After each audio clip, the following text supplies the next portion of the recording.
Aquarius, this is Chav. Welcome pa sa ating channel. By the way, Aquarius, this is timeless reading. Gamitin ang reading na ito bilang gabay lamang. Kung naka-resonate kayo, comment down. Tandaan, ito ay channel reading. Kunin nyo lang po kung ano ang naka-resonate sa iyo. This is for you, Aquarius.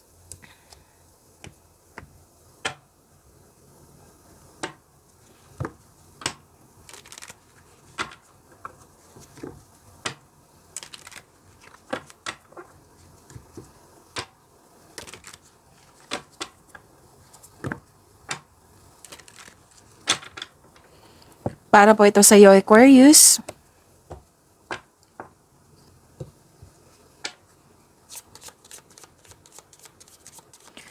Maraming salamat po sa inyong patuloy na suporta, sa mga nag-donate, sa mga hindi nag-skip ng ads. Maraming salamat po. Sa mga hindi pa nag-subscribe, subscribe na po kayo at click bell notification para malaman nyo na may bago tayong video. Para sa mga gustong magpa-reading, comment po kayo ng personal reading. Again, comment kayo ng personal reading and check my reply sa comment section. Okay. Mas lumawak yung ambisyon mo sa buhay. May taong hindi totoo sa iyo, pero nalaman mo ito. Okay? Nalaman mo to kung sino tong taong ito na hindi totoo sa iyo. Kasi mataas ang yung, malakas ang yung intuition. Mas lumawak yung ambisyon mo sa buhay, nagkaroon ng time for reflection, pwedeng nag-observe ka sa isang tao, pwedeng nag-spy ka sa isang tao, pwedeng nag-observe ka sa isang sitwasyon, sa isang bagay or sa isang tao. And prosperity is yours, Aquarius. Nakikita ko dito na maraming transaction, cash flow. Pwedeng maraming benta, maraming kita, maraming customer, kliyente, orders, yan. Transactions po, cash flow, may parating na malaking pera or dumating na. Okay, prosperity is yours, Aquarius.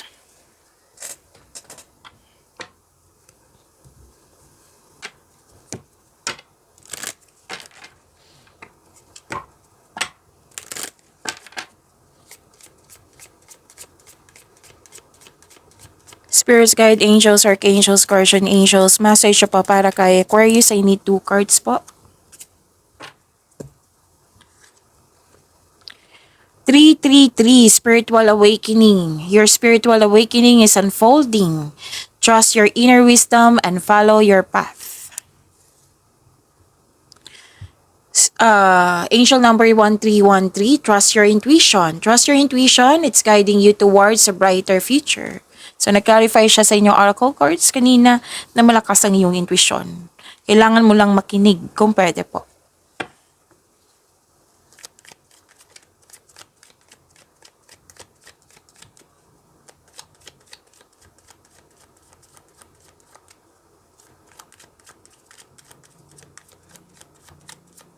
Energy po ni Aquarius.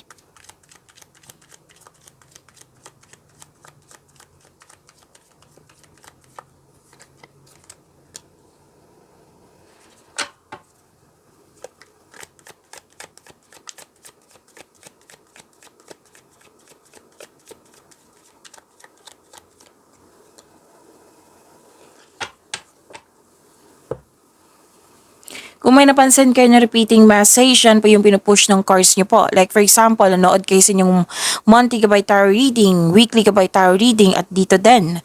At may napansin kayo na repeating message, yan po yung pinupush ng cards nyo na kailangan nyo bigyan ng atensyon, solusyon at aksyon kung maaari po. So na yung energy ni Aquarius.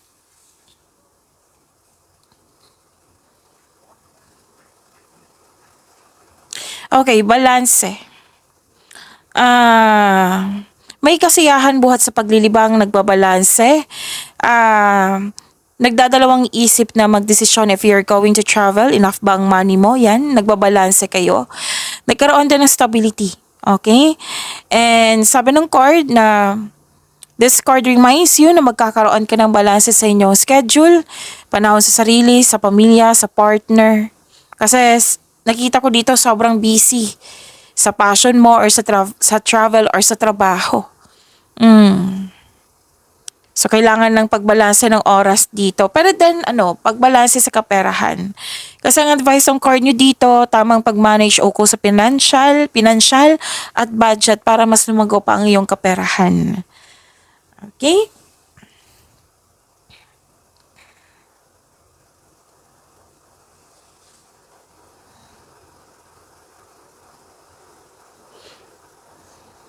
Okay. Nakikita ko dito yung pagbigay ng tiyaga. Okay? Pagbigay ng tiyaga, may presenting arguments. Pwede. Or pagtitiis. Or deception. Or ito ay paningin lang. Or di kaya ay gumagawa ka ng strategy. Strat plan.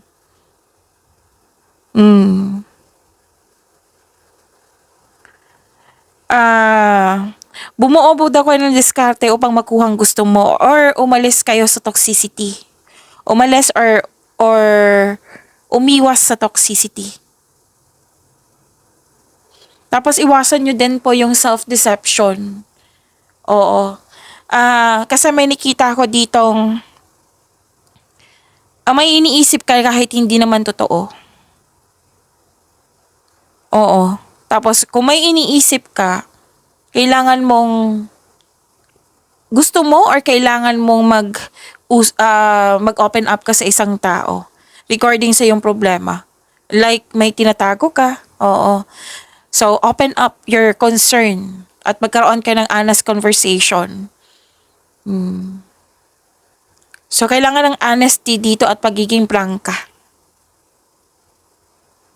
At iwasan niyo po doon yung self-deception, yung iniisip niyo na kahit hindi naman totoo or hindi pa nangyari. Iwasan niyo po daw maggawa ng masaktan kayo. Maggawa ng sitwasyon, mag-isip ng isang sitwasyon na masasaktan ka. Okay? Huwag niyo po daw saktan yung sarili. What I meant is yung huwag kayong mag-isip ng isang sitwasyon na masasaktan lang kayo. Yan. Sana nakuha mo yung tinumbok ko, Aquarius. Okay.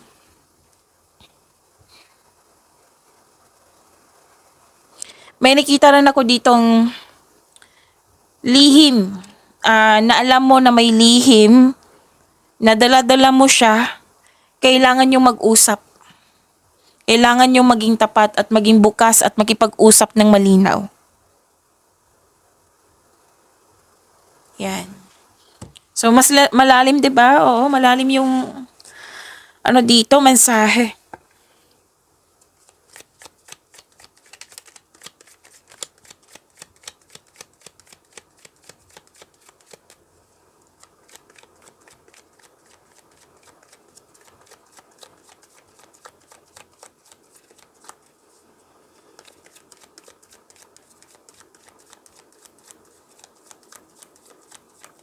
Career and money ni Aquarius.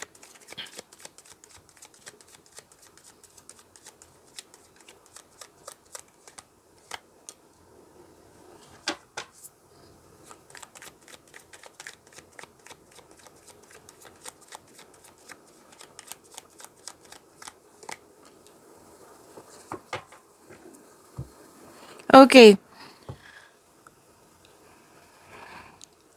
Gumawa kayo ng desisyon dito na naging honest kayo at the same time.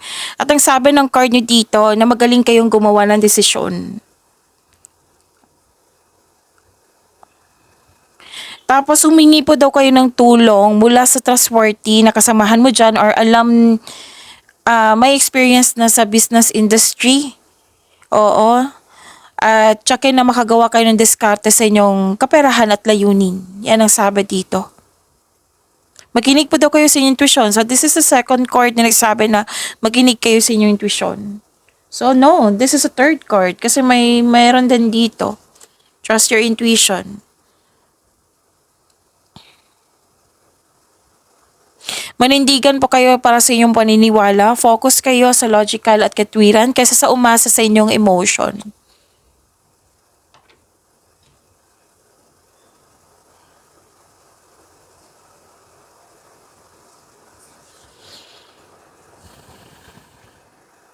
You have the power, authority, and protection. Kalma ka lang. Magaling ka na leader. Ginampanan mo ng yung pagiging leader mo ng yung um, what I meant is ginalingan mo yung pagiging mabuting leader mo. Leader ka sa isang team at may supportive ka na co-workers. Malaki ang tiwala ng mga tao sa iyong strength and skills. You're making tremendous progress in your career or nag-level up na kayo sa inyong mga ginagawa dyan.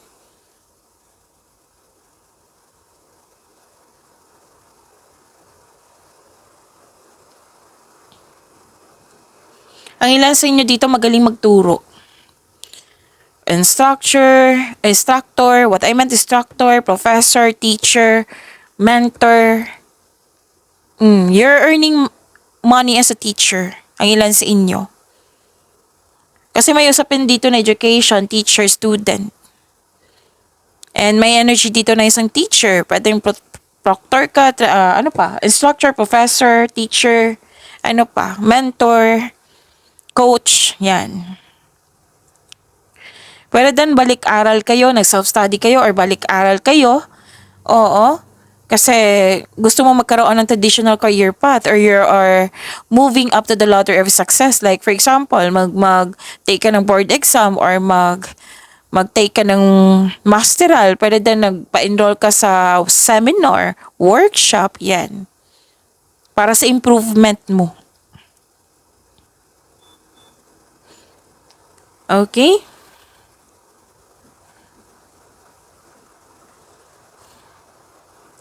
Guarded kayo. Okay, guarded kayo. Ang sabi kasi ng card dito na self-protection to. Tapos, take time at magkaroon ka matibay na plano bago pumasok sa isang sa career ba, negosyo ba, sa project ba. Or di kaya may offer sa iyo na pinag-isipan mo ng mabuti.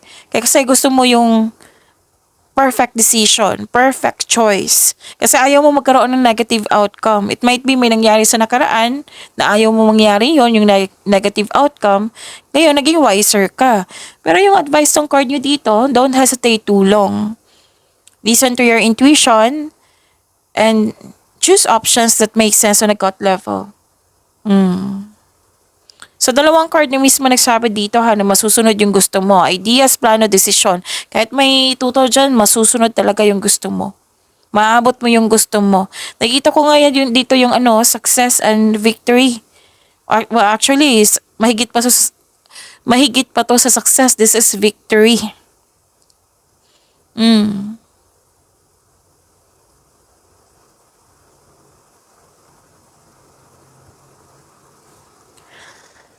Okay.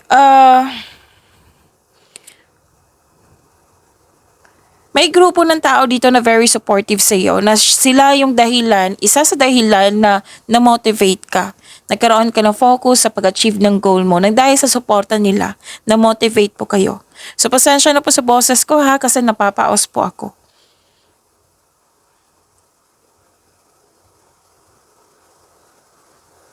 And this is money luck. Yes, may money luck dito, L-U-C-K.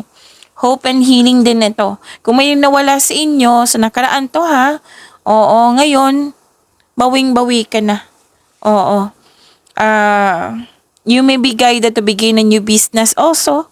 Or may magagamit ka nga, yung sinabi ko kanina na may magagamit ka na hidden talent na magagamit mo siya pandagdag income, magkakaroon ka ng passive income. So you're healing from the past and feeling hopeful for the future. Pwede din na inspired kayo ngayon sa renovation, sa pagpapaganda sa bahay nyo. So sabi ng card dito, lumabas yung card mo dito this is sa astrology, this is Aquarius. Sabi ng card, huwag kayong mag-alala. Oo, huwag kayong mawalan ng pag-asa kasi all your dreams are coming true. Kasi this is hope and healing. Kumbaga may pagtanggap na sa mga nangyari na hindi mo nagustuhan noon.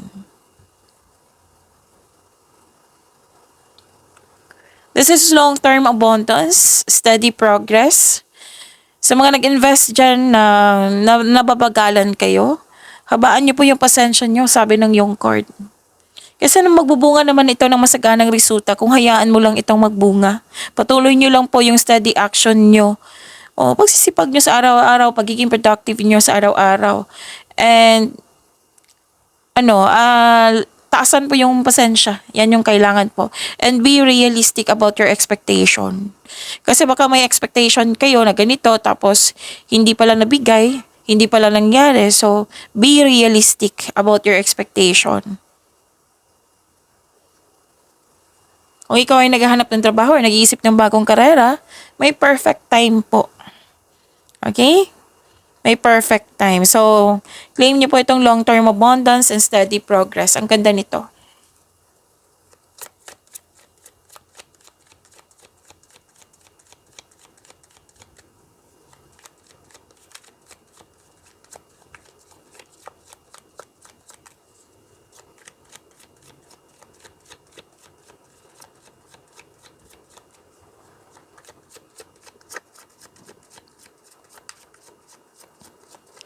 Love life, self-love, partnership, and romance, the Aquarius po.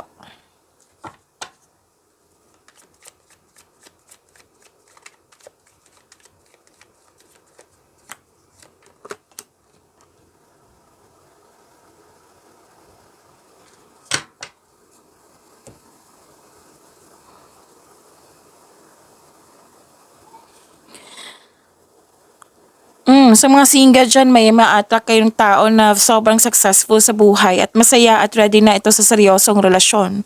So, meaning to say, this is day to marry.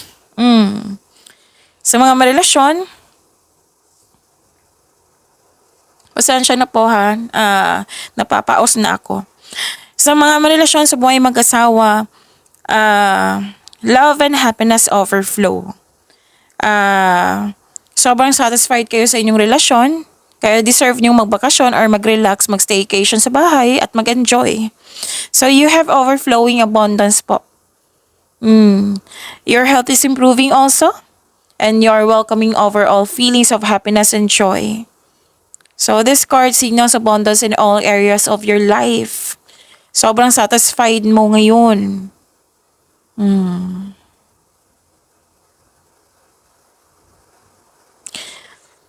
Nakikita ko nandito, sa mga single, gusto mong pumasok sa buhay pag-ibig, kaso, hindi ka lang sigurado kung handa ka ba or hindi. Kumbaga, kasi guarded ka dito which is lumabas, diba? Ilang beses lumabas yung guarded ka. Ang sabi ng card dito, try to fix and fix yourself first bago tumanggap ng relasyon. Upang sa gayoy, magaan ang iyong pakiramdam at isipan para harapin ang bagong yugto ng iyong buhay pag-ibig. Para sa mga relasyon sa buhay mag-asawa, mahabang pasensya mo sa partner mo. Nakaramdam ka ng pagod pero ayaw mo sumuko. Subukang maglaan ng oras para mag-usap kayo tungkol sa inyong concern nang malaman din niya na nagkaroon ka ng hirap sa adjustment. So communication is the key. Pag-uusap po. Pag-usap kayo ng may hinahon.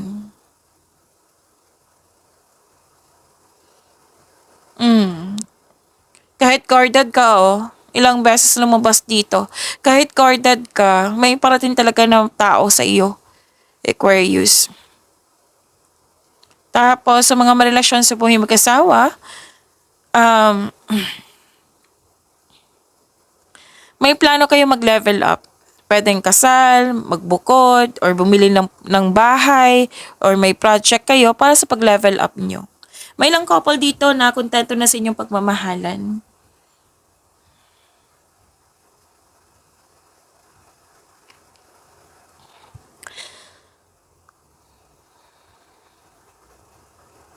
Okay.